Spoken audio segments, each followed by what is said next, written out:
Saudara-saudari umat Allah yang senantiasa dikasihi oleh Tuhan, jumpa lagi bersama dengan saya Romo Didik Susanto SCY di Paroki Pamulang. Hari kedua, 2 Oktober, kita berziarah bersama dengan Bunda Maria di bulan ini. Semoga Bunda Maria senantiasa mendoakan dan mendampingi kita di dalam perziarahan hidup kita. Kembali kita siapkan hati untuk mendengarkan sabda Tuhan hari ini.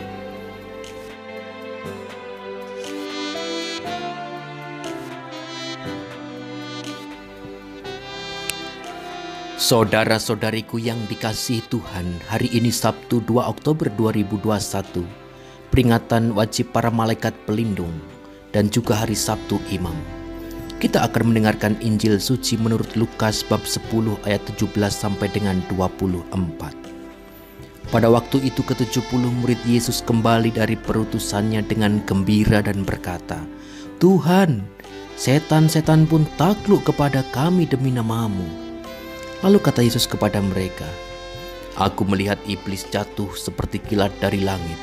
Sesungguhnya aku telah memberi kalian kuasa untuk menginjak-injak ular dan kalajengking, dan kuasa untuk menahan kekuatan musuh, sehingga tiada yang dapat membahayakan kalian.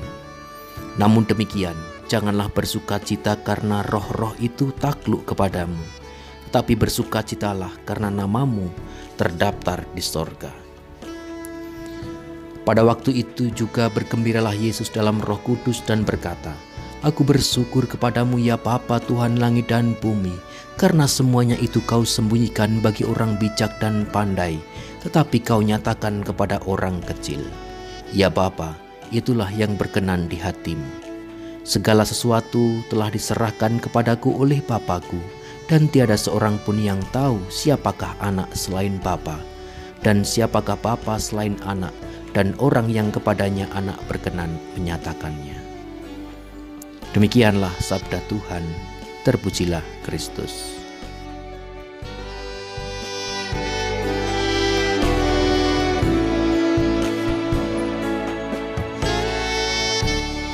Saudara-saudari umat Allah, tadi kita sudah mendengarkan sabda Tuhan yang mengisahkan kan para murid itu diutus, ya 70 para murid diutus berdua-dua pergi untuk mewartakan kabar gembira dari Tuhan. Dan akhirnya mereka yang sudah diutus itu pada pulang. Ketika mereka pada pulang, mereka bercerita, "Tuhan Yesus, Guru, ternyata apa yang Engkau berikan kepada kami, kuasa yang Kau berikan kepada kami, ternyata luar biasa. Kami mengusir setan, menyembuhkan orang sakit demi nama-Mu. Ternyata mereka bisa sembuh. Setan-setan pada keluar." Mereka bercerita dengan penuh semangat. Dan Yesus juga menanggapinya dengan penuh kerendahan hati, bahwa ketika mereka melakukan itu, ternyata memang kuasa Roh Kuduslah yang bekerja. Dan kuasa yang diberikan melalui Yesus itu, oleh Yesus itu, ternyata berfaedah, bekerja dalam diri mereka. Dan mereka ini adalah orang-orang yang rendah hati, orang-orang yang sederhana. Maka dalam doa Yesus pun dia mengucap syukur kepada Bapa, pada Roh Kudus yang melimpahkan itu semua kepada para murid.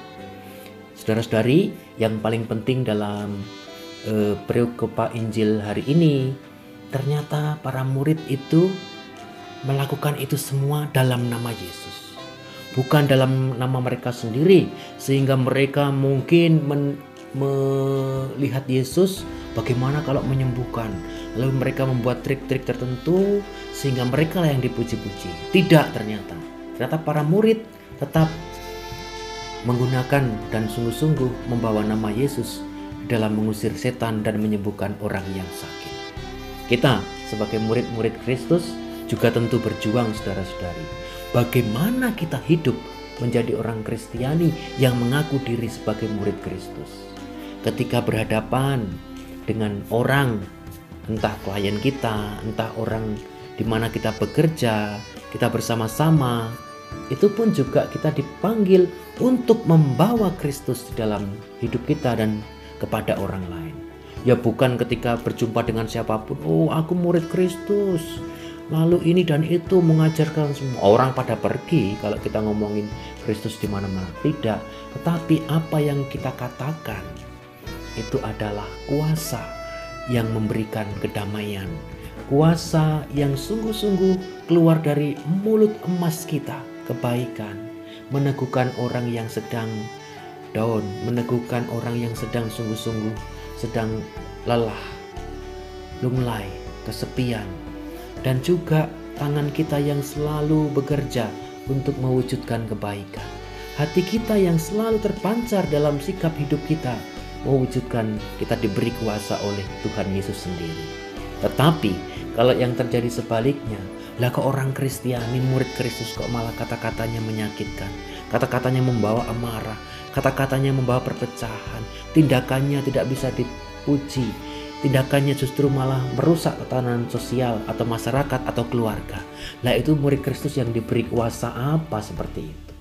Mari kita belajar saudara-saudari agar hidup kita yang diutus dimanapun kita berada, menjadi apapun kita semua diutus dan diberi kuasa untuk mewartakan kabar sukacita, membawa kedamaian, membawa kesembuhan, membawa harapan, membawa iman kepada siapapun juga dan dimanapun kita berada. Tuhan memberkati kita semua. Amin.